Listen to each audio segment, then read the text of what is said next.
paper, fuck a detour.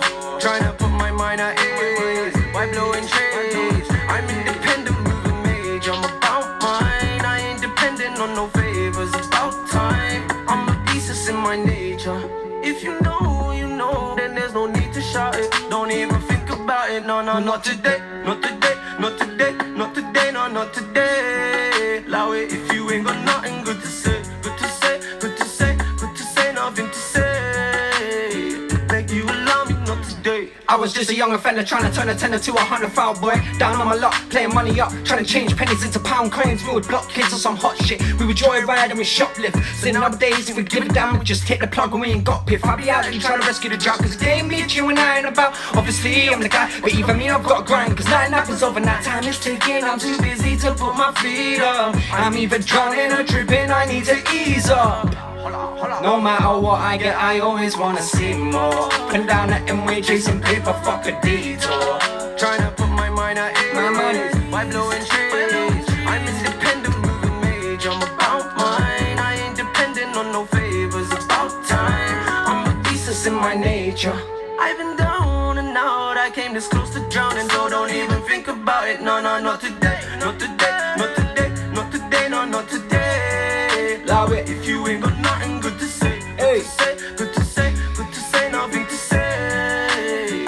Beg you allow me not Get involved with my niggas, so I'ma toast it up and ball with my niggas. Get it jetted with y'all my niggas, cause do it ever get it while my nigga. Ain't no reason I should stall on my nigga. If I gotta involve with my niggas, cause niggas that came through range blew one shot, stay true one time. Yeah.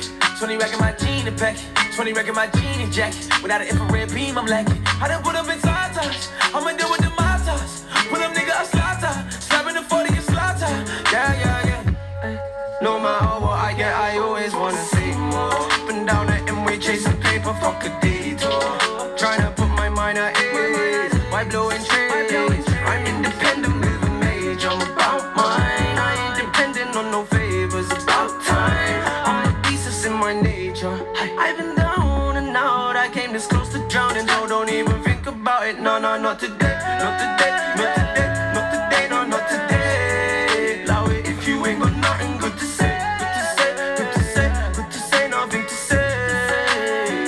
You allow me not today. Yeah. Trust me, it's not the day today. One of my favourites off Dappy. Sick tune. Sapnin. Wagwan. You just missed a sick intro song. Just missed a sick intro. My G. How's the family? Is everyone good? Yeah.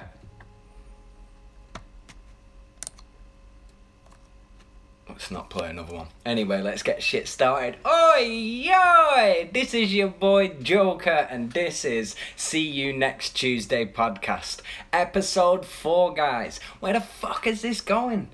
I didn't even think I'd last this fucking long, but fuck it, I'm here, and it is what it is. The only reason, right, I'm going to address... Do you know what I mean? The only thing I'm going to address, the only reason why it didn't go up yesterday, I've been living in my own feelings. A part of me, even at 27, is still struggling with parts of my mental health. A part of me realises, like, sometimes we have ups, sometimes we have downs, and that's just how it fucking goes. When you have a down day, I don't sit here and start crying about it or tell everybody, do you know what I mean? It doesn't matter if it's not Tuesday. It's still my podcast and I can put it up when I feel like it. So, anyways, the reason why it didn't go up yesterday, as I'm explaining, I didn't put it up yesterday because it was a busy day. I had a video phone call with my councillor. My mum and dad came to see me towards tea time, and then kids went to bed. And by the time it come round to realising what I'd forgot already, because I was so busy in the day, it was like 9:30. So I thought, fuck it, I'll wait till today and I'll do it today. I'll be in a better mood tomorrow, it'll be fine. So, listen, in life, we're going to have ups and downs. That's just how it is, most of the time anyway. You're going to go through many fucking adversity, many different things, many different challenges, hurdles, whatever you want to call it.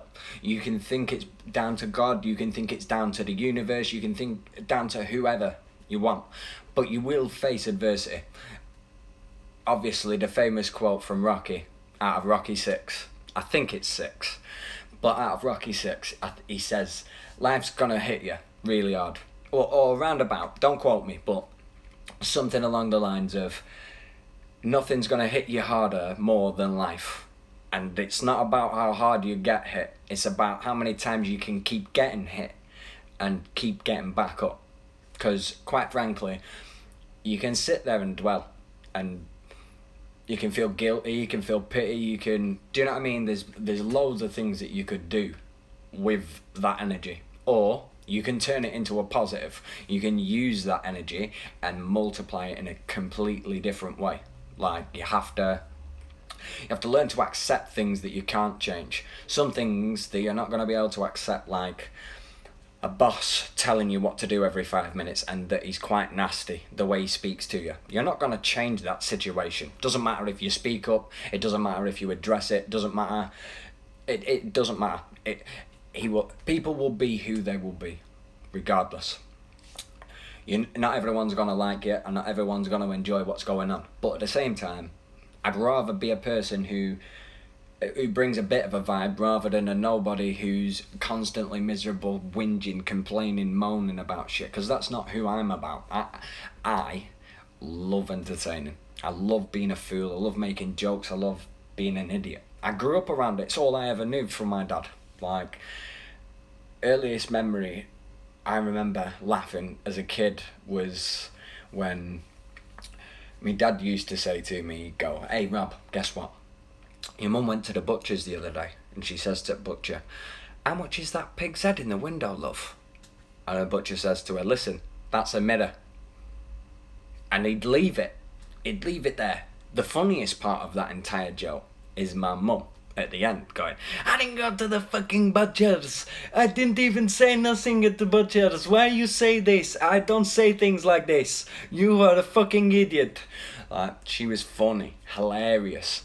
Most people didn't understand her, and that's fine. I don't expect most people to get her. When you live in a mixed race culture, you're not going to understand something that you're not accustomed to. If you didn't grow up in a mixed culture, you won't understand all the culture until you witness it. I grew up in a mixed culture, which is one parent was born in Angola, in the hometown of Luanda, which is the capital, but technically she's Portuguese because it was run by a Portuguese colony. So technically she's Portuguese, but actually she's African, but she's white. Like, not that that matters. It wouldn't make a difference if we descend from black people.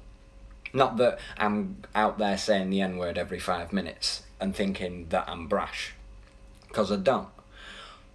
But listen, I'm not going to make excuses. I don't need to say the word. A part of me doesn't need to say it to clarify. Sometimes I might try and talk lingo with people, like wagwan and stuff. But I mean it in a nice way. I don't mean it in a nasty way, and I'm not trying to appropriate their culture. In fact, I love the black culture. Black culture is something I thrive off. I love hip-hop. I love speaking my mind. I like sticking the middle finger to the man. It's quite frankly who I am. I've always been that way. I don't like being told what I can't do. If someone says you can't do it, a part of me wants to do it even more so. I have this ability to not hold myself together and just run at it like an idiot. So the last few days have been a struggle. So I didn't really want to come across like an arsehole. So I've decided I'll do it the next day. So yesterday,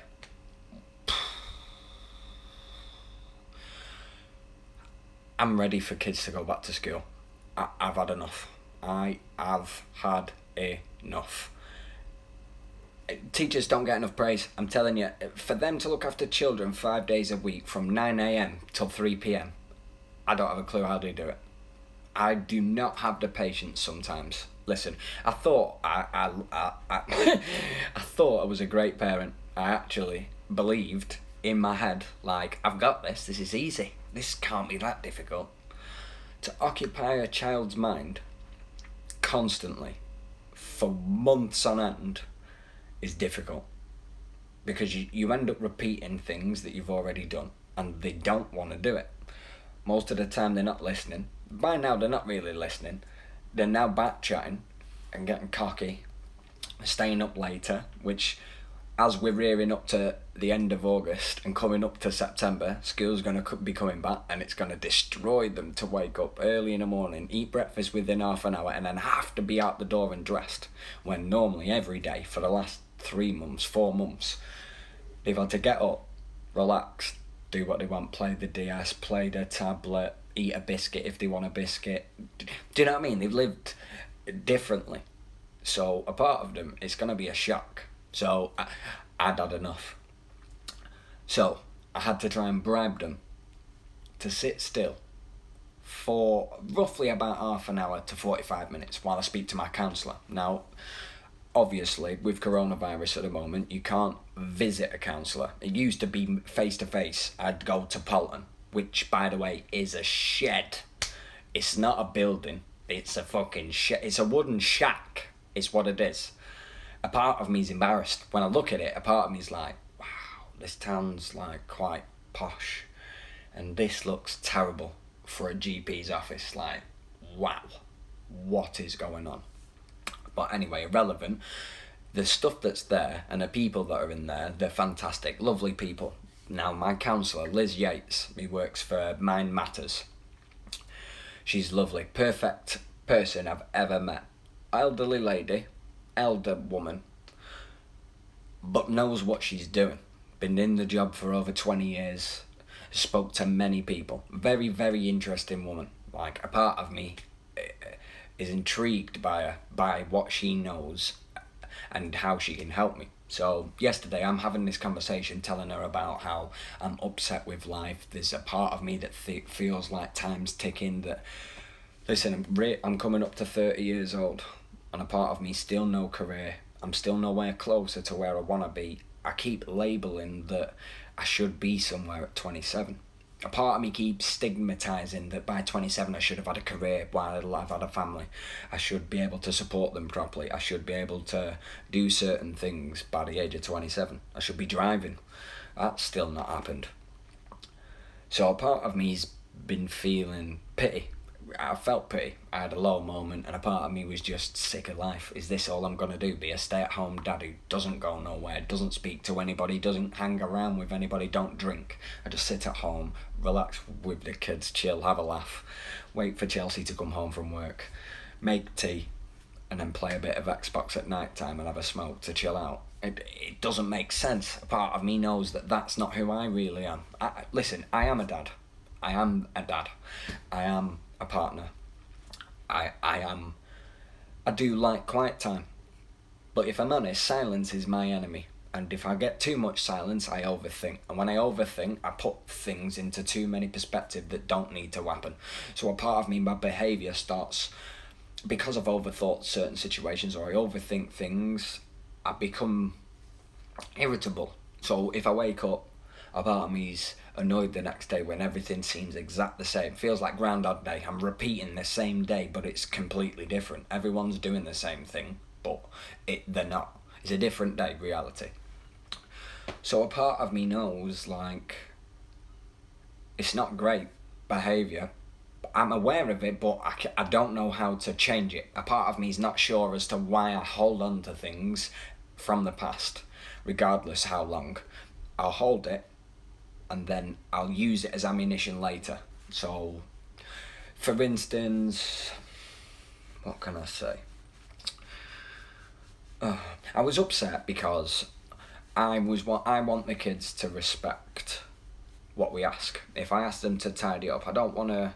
Listen, they're going to give me back chat, and I'm aware of that. I'm not stupid. Do you know what I mean? I know children, but I mean in the sense, like, we're not going to have kicking and screaming and crying because we have to do it.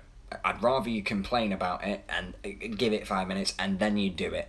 I shouldn't have to bribe you, basically. You should want to do it. You see me do it every single day. You see your mum do it every day. So a part of you should think, hold on, I'm not their personal cleaner. I don't get paid to clean them. I just clean because I prefer a tidy home rather than a dirty home. Not that it makes a difference, but that's how it is. So a part of me knows. One of them shouting already. It's typical. Mum's at work, and the other one's screaming from the toilet to the other person. It's about right.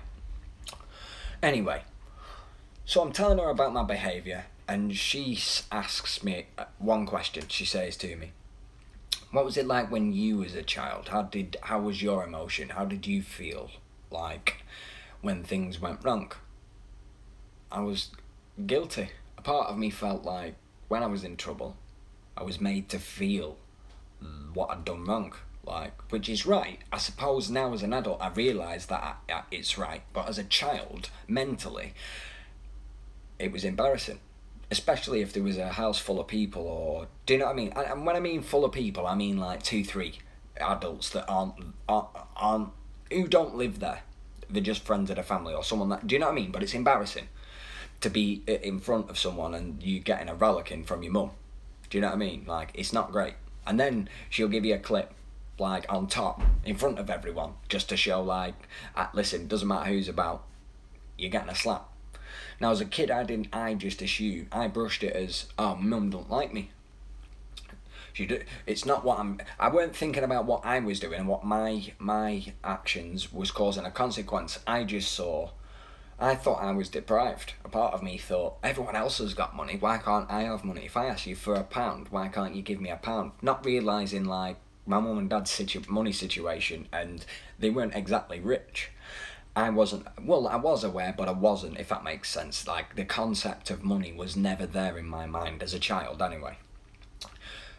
Not till later on, anyway. But the point is, as a child, I was unaware. Everyone else around me had things I didn't have. And listen, as a child, you don't know why.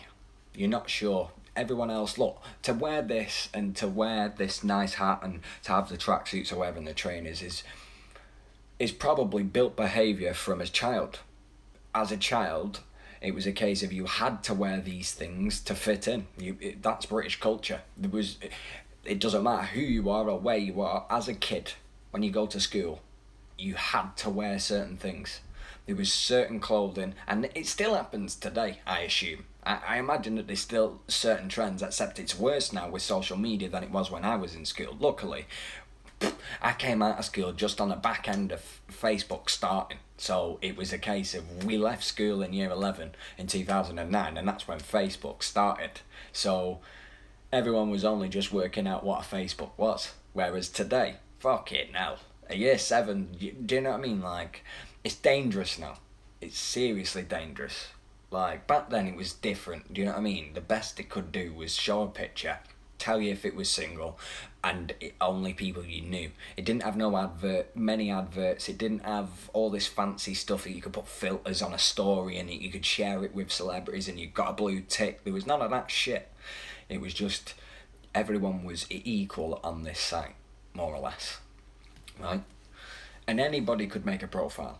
It was that easy. Well, they still can today. Anybody can make a profile. Anybody makes these hate profiles where they don't really have a picture and it's got a stupid username, and then they just blurt out loads of shite to people, which, to be honest, if you've got time to be hating on somebody else, you clearly not got a great life yourself. You can't have a good life, because no decent person, no successful person's out there shitting on every person they don't like. Listen, most successful people want to see other people eat. They might not want to see them eat at the same table, but they don't care if they make money or they don't make money. It's irrelevant, because the pie's big enough. There's almost 8 billion people on this planet. It's a big enough pie. Let's just say that, right? The point is, as a child, we learn behaviour. And certain behaviours do things to us as an adult. I learned that as a child, I learnt certain behaviours, like coping mechanisms, different ways to deal with things, but they were the wrong way to do things. So, for instance, as a child, when you're in need of help or you feel danger, you're supposed to go to your parents. That's the first place you go to, because it's the safest option. The safest option is to ask your mum and dad, of course it is. But in the end, you don't end up once you've been told a few times, deal with it yourself, deal with it yourself. Listen, why do you keep coming to me? Deal with it yourself. Like, listen, they're your problems. Eventually, your brain learns, I'm in trouble. Oh, I need help. Oh, I can't ask for help. So then you're stuck. You have to make another alternative. And eventually you learn these little behaviours. Now, I learned a few things as a child. I have a brother and sister who live in Portugal, but I grew up a lonely child. I'm one of 3. I'm the youngest, and I grew up on my own with my mum and dad together. Whereas my brother and sister, not so much lucky. My mum came to England when I think my sister was 13 and my brother was 11. I think. I'm not 100%, and my mum will kill me if I'm wrong. But she came over because of a promise of a better life in England, which technically it would be at those times. Do you know what I mean? Like in the 90s, like at the beginning of 1990, like I imagine that it would have been. So where am I getting this from?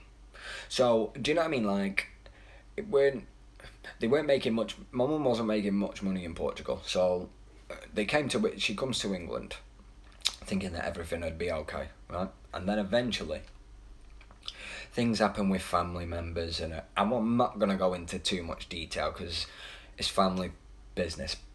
But short story is, Mum wasn't very welcomed by certain people, which is fine. Do you know what I mean? Not everyone's got the same taste or preference to certain people. But my mum's always been a gem. She's not aggressive. She's not nasty. She's not known for being someone that you don't want around. She's quite quiet when she doesn't know you, but when she does know you, she just talks and talks and talks. Maybe that's why. Maybe because she talks so much that they thought, oh bloody hell. Nah, I doubt it. But anyway, like my mum's a decent person. She's not an horrible person. She's never taken drugs. She has only ever been drunk once in her life, when she was, I think, 18, maybe 18, 17, 18, but maybe of age, 18, but with supervision, and it was sangria, and once she got drunk once, that's it, never again. So my mum is very straightforward. Do you know what I mean? Food. When she made food, it was food for a king. If she did anything else, do you know what I mean? Like, she had a passion for most things. She puts time and effort, and she cares. She cares about these things. Like, I used to watch her clean people's houses for little money. Seriously, little money, like, not much, 30 quid a day, if that.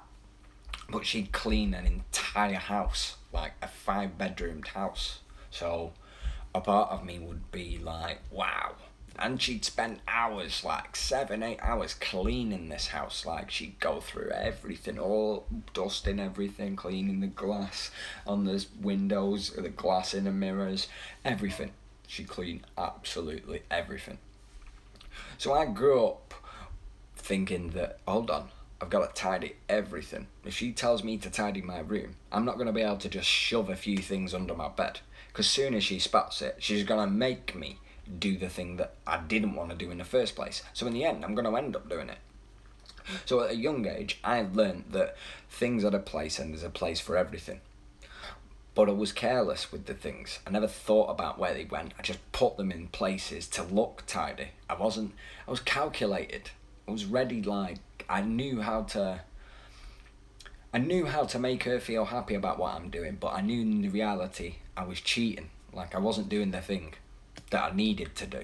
Otherwise, I would have known where half my stuff was. Otherwise, I suppose she probably got annoyed me keep asking the same thing, like, where's this? Where's my pencil? Where's a pen? Do you know where I've put that room? Do you know what I mean? Like, she'd be, you tidied your room. Why are you asking me?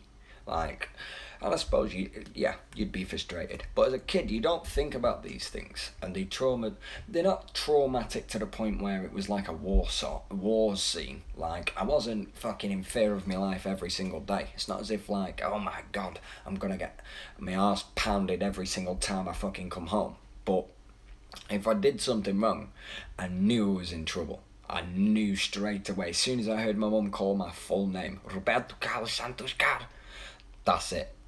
That's it. End off. I may as well start running. The saying in Portuguese is "Alaca canhão," and that's exactly what I'd be doing. Running like Linford Christie. There's no way I would be sticking about once she says that name. No chance. I'm out. Roberto Carlos Santos Car, get downstairs now. And that would be it. Uh-oh. I'm in trouble. She knows something. And after time I'd do silly things, and multiple silly things, that she'd say, "What have you done wrong?" And a part of me wouldn't even know what I'm in trouble for, because she's not said anything. So I'm stood there like, I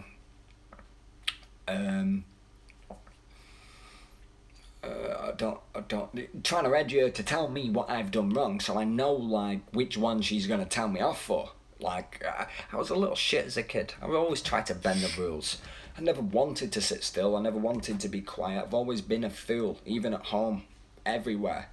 How the signs weren't there, God knows. But, hey, listen, a lot of years I spent time blaming everybody else. I blame school for education. I blame mum and dad for the way they brought me up because of who I am and why I've got issues. And I blame myself for not being there for Tiana.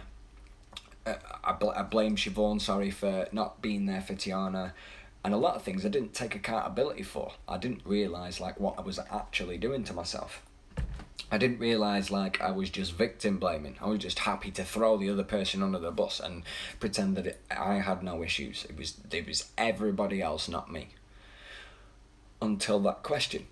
She'd asked me, why what does it make you feel like? Guilty. And I said, I get that feeling now. Sometimes I'll do something and I'll be that guilty. I just feel so bad. I don't want to talk. I don't want to speak to nobody. I don't want to put pictures on Instagram, on my Snapchat, nothing. Don't want to do nothing. It's almost like I'm self-destructing myself. But after a few days, I soon realised, like, actually, I've come a long way from where I've come from. Like, I'm not a child anymore. I'm not that child. I'm not a little shit. I'm a father. I'm a son, yes. I'm also a partner. I'm also Rob. I'm completely different. I'm an adult. I'm aware of situations. I'm aware of why my mum slapped me. Now I'm aware, because I'm a parent. And sometimes you have to discipline children. Now I'm aware of it. But as a kid, I didn't know. Like, I just thought people didn't like me. I assumed people didn't like me because they smacked me. Like that, even outside, even friends. I was still friends with people that used to kick the shit out of me. Listen, people, whoever, I'm not going to name names because there's no point. It was back then, we were kids. I knew no better and they knew no better, to be honest. Their environment was a little sick. That's just how it was. But if it wasn't for those memories, I wouldn't be who I am today. So a part of me is grateful for those things because it's made me a well-rounded person today. I care more about people than I used to. I don't really give a fuck if you think I'm sensitive. I don't care about certain opinions because, quite frankly, I know who I am. I talk too much. I like to have a laugh on a smoke. That's it. There's not much more to it. I like having to entertain. I'm a show off. I like to have a laugh. Simple as. So a part of me knows, like, I'll stick to that. I'll be nice to everyone that I ever are in contact, and until a reason's given for me to act like an arsehole or behave like an arsehole, then I'll be fine. I'll be happy, jolly, funny Rob, jokey Rob, and every time you see me, which was branded at college Mr. Inappropriate, bearing in mind I wasn't inappropriate, just the environment was inappropriate in front of me, and I vocalised it. There's a difference. I weren't inappropriate. The environment I was around was inappropriate for me. I'm 10 years older than these people, so I've lived life. Not that it's a diss on anybody, but I have already done the things that they're going to end up doing, like get a home or live on their own, meet a person and have a serious relationship rather than the ones that you're in when you live at your mum and dad's. Like, some people are serious, some aren't, but you know what I'm saying. A serious relationship. then having a child. By the time I was in college, I already had 3 kids, lived with my partner. I'd already travelled up and down the UK a few times. I'd been in the army. I'd done mad things. So by the time I had already been to college, my environment was a bit different. I had to I suppose I was trying to fit in. And that's how anybody does anything. When you go to somewhere new and you're trying to learn something new, a part of you's got to adapt to your surrounding. And all I saw on the first day, right, and I'll let yous decide, seeing as though, like, I'm not being funny. Listen, I'll let you decide anyway. My first lesson was a choir lesson. Now, in my head, let me tell you something. In my head, I'm 27, by the way. In my fucking head, a choir lesson would not require twerking, pulling your tights that fucking high that everybody can see through them, more or less. Everybody. We're talking everybody. Like, at least 40 people in a dance room. Right? Anyway, this person, no names, this person decides, about 3 people in from where I'm stood, and I'm at the front, by the way, because I want to listen to hear what's going to happen for the lesson so we can learn, because I'm intrigued. Right? First lesson. So, we start singing. Next minute, this person drops down to the floor in a slut drop, I suppose. Right? Even I'm going to get shit for saying that just because of how old she is. Right? But the reality is, she slut drops. Right? Then gets back up, pulls her tights right up, as tight as you can, high up. Right? Seriously. Leggings or tights, doesn't make a difference. Either way, she's pulled them right up, right all the way up towards her chest area, right? Then does another one during this number, right? We're warming up, possibly, right? Another one, boom, twice, right? Right next to me in my peripheral vision. So a part of me is like nervous and anxious of the environment. A part of me doesn't know how to react to this, like, I don't really want to see this, and there's only one way to deal with this. I need to address it, but I need to address it funnily. I don't want to be nasty about it. I don't want to say something that might offend her, and I didn't think it was going to. Bearing in mind, I wasn't really paying attention to the situation. I was just thinking, I'm uncomfortable, I need to try and change it. So I turn around to the person next to me, and I'm like, hey, listen, I can near enough see her fucking dinner. Do you know what I mean? Like, she needs to stop doing that. Loud enough so she can hear me, right? Boom. Gets said. I'm kind of laughing with the person next to me about it, and that she kind of hears me and gives me a dodgy look, and then stops doing it, hides behind her friend. I don't speak to her the whole lesson. Anyway, we carry on the lesson, I think nothing of it. Next lesson I go to, I get pulled. The main person turns up, like head of the entire course. Didn't go to a tutor about it, or maybe they did. Head comes and grabs me. Listen, can I have a word with you? Like, yeah, sure. I get up, I go to the office. Next minute I get told, I've been told that you've said something inappropriate. I was like, what do you mean I've said something inappropriate? So she tells the situation, and I sit there in the room and I'm like, yeah, that's exactly what I said. And she looked at me like stunned and was like, you do realise that you can't say things like that. These are young people, like fresh from school, like 16, 17 years old. Like, they're not used to an adult lifestyle or adult world. And I was like, I'm not being funny, but this person's inappropriately behaving that way. Me saying something doesn't mean I'm doing it, does it?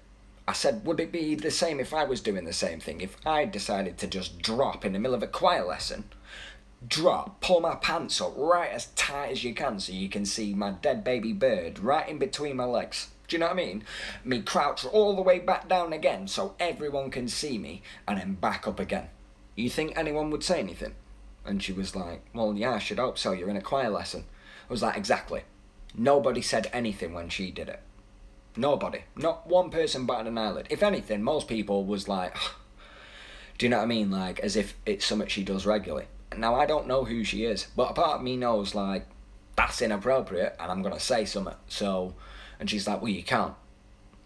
So I'm thinking to myself, I'm in trouble for pointing something out. Okay, then. Anyway, moves on. Next minute, I get another grab out of lesson towards the end of the day. Listen, we're going to need a meeting with you at the end of the day. Can you stay behind? What? Yeah, sure, alright then, no problem. Ends up having to see the even more head for it. Gutted, right? Had to go and see Jill, the highest of the entire, like, bracket of creative arts. I'm thinking, what's going on here? So anyway, they pull me in, they tell me that I can't be inappropriate, I can't talk this way because I'm 27 years old. Bearing in mind, I have got mental health, and a part of me doesn't understand certain social situations. That's why it's nerve-wracking for me, and a part of me is not sure how to deal with a certain situation. So, anyways, but no part of it was told that I've got a warning. Do you know what I mean? Like, no one said anything. No one gave me anything. They just said, don't do it again. So I was like, okay, I won't. I go outside. Anyway, I'll wrap this up. I go outside.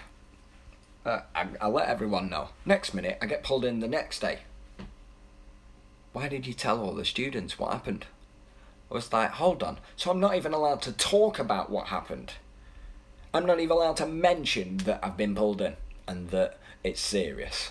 Do you know what I mean? Like, I'm not even allowed to say anything. Like, why are they so shifty? Why am I not allowed to say anything? Like, a part of me didn't get the agenda. And I still don't get it. I'm not allowed back now. Like, because of my life situation. Bearing in mind, they think it's bullying. I didn't bully anybody. Anybody. You can ask every single person. I've never bullied anybody.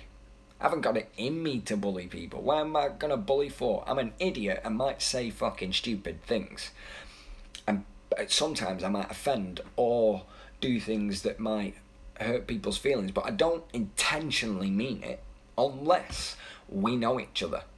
Like emotional connection. If we have an emotional connection, we know each other.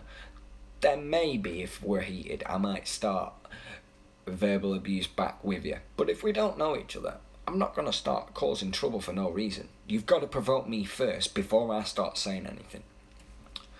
So, anyway, it annoys me. And a part of me feels like that hurdle is going to bother me for a bit. And I've been bothered about it since November. And it's bothered me till today. I woke up and realised, like, listen, it's not the be-all and end-all. So what? Listen, it wasn't my time.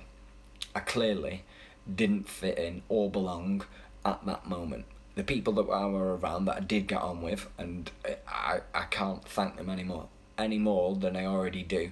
And I still speak to, if I can, when I do. I still do. I still keep in contact. But the ones that were fake to me and the ones that didn't, do you know what I mean? Like, that pretended that they were my friend, all up my arsehole in college. Like, oh, you're dead funny, you aren't you? Where are they now? They're not here. And I'll tell you why. Because they only wanted to be friends because it seems fun. It looks fun. So, I'm a part of something. But the reality is, half of them are not your friends. They don't give a shit. They're not bothered. They've got their own agenda. They've got their own life and their own problems, like we said last week. Do you know what I mean? Like, everyone's got their own fucking problems. So don't let things beat you or break you down, because it doesn't matter what it is. You got to keep moving forward. Don't let it stop you being who you want to be. There's going to be 1,000 no's, possibly more. But it only takes one yes. One. Someone to see something in you. Someone to recognise greatness or potential. And that's all I'm asking for. A break. Someone to show me the ropes how to do something. All I want to do is make people laugh. It's all I'm interested in. It's all I've asked the universe for now. And for the past year, That's all I've been trying to do. And with Corona, obviously it's going to make things difficult, and live performing's only just coming back. So, listen, I'm hopeful. A part of me's got my fingers crossed. I'm just going to keep battling and keep trying and keep up with this podcast, because quite frankly, it's doing me a favour being able to speak. Even if it's to nobody, I'm not really bothered. It doesn't make a difference to me. I'm doing it for me. And if someone can relate or someone feels something from this, that's fine, like, fantastic. I'll appreciate any love given, whether you give it a like, whether you share it on your story, whether you post about me, do you know what I mean? Like, any press is good press, so I'm not really fussed, as long as you understand, like, I'm only talking truth. I'm not going to sit here and try and bullshit you about things that I don't know, or things that I'm not aware of. I'm only going to ever talk my truth, the way I see things and my perspective of life. And if people don't fucking like it, well, guess what? Fuck you. I'm not bothered. I don't give a fuck. This is a free world. I can say and do what I fucking want. No matter if they say I can't. I can, and I will. Anyway, I found something fucking hilarious. You're gonna fucking love this. I found a country song about a breakup, right? But it's hilarious. So,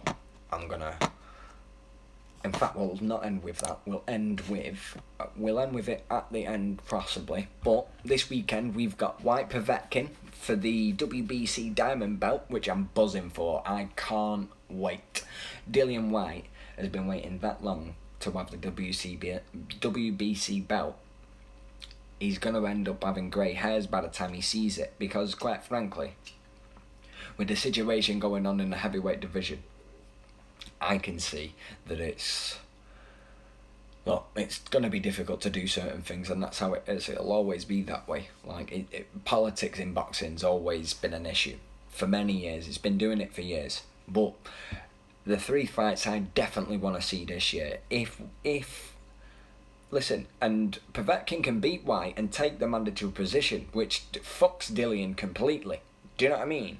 So, I hope White wins it. If White wins, I want Tyson Fury to fight him. If he doesn't fight Wilder next, I want him to fight White. If he fights Wilder, then I need the Joshua fight after, because otherwise there's going to be too much. Do you know what I mean? Like, I want to see Tyson Fury and Dillian Whyte. That's the fight to see. That's going to be a brutal fight. Brutal, because Dillian can take a punch and throw it. Good. Whereas Anthony Joshua is Olympic champion. Do you know what I mean? Like, I think some people are forgetting, like, this guy was an Olympic champion. He got his first world title by his 17th fight. Like, with a little amateur career. Like, that's amazing. It's insane. Like, and all congrats and blessings to Anthony Joshua. But my money's on Tyson Fury all the way. All the way. I think he beats Dillian Whyte. I think he beats Deontay Wilder again, no problem. Well, maybe not no problem, but I think he beats him again. I think he gives him the third and final goodbye. And then, him against Joshua is probably the main.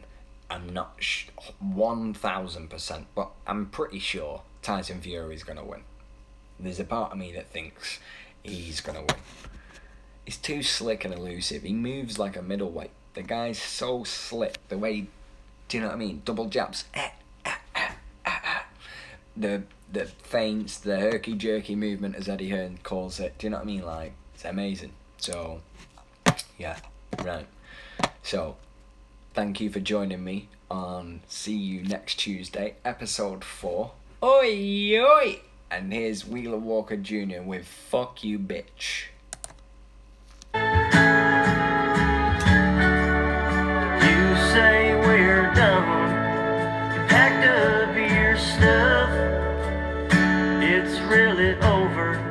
Said you've had enough. There's one thing I'd like to say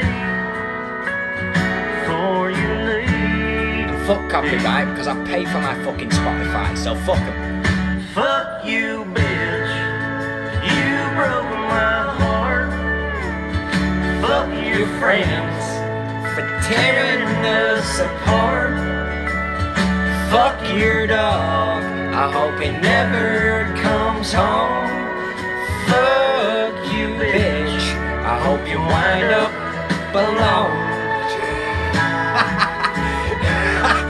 Oh, I love the anger in this guy. I love that that's how he probably felt. Every bloke feels that when he breaks up. Now you're gone, and I'm by myself, jerking off. Pictures on myself, but before I swipe on your face, I just scream. Hey. Fuck you, bitch. You broke my heart. Shout out to my ex. Fuck your friends, tearing us apart. Fuck your dog, I hope he never comes home.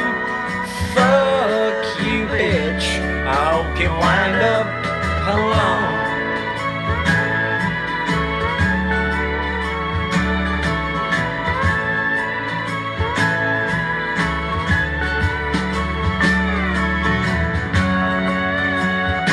Greatest country song I've heard in my entire fucking life. This beats fucking Old Town Road any day. Word is out, you found someone new. Well, I hope he does it for you. But if not, then you call me up, darling, please. Fuck you, bitch. You broke my heart. Fuck your friends for tearing us apart. Fuck your dog. Hope he never comes home. Fuck you, bitch. Hope you wind up alone. Fuck you, bitch. Hope you wind up alone.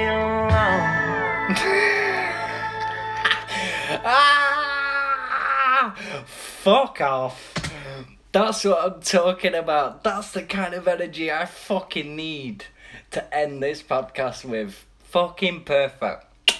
If you like this, fucking like, comment and subscribe at the bottom. Don't be shy. Please, please comment, like and subscribe. And share it. Share it. Magic. Oi, oi. See you next Tuesday. Bye.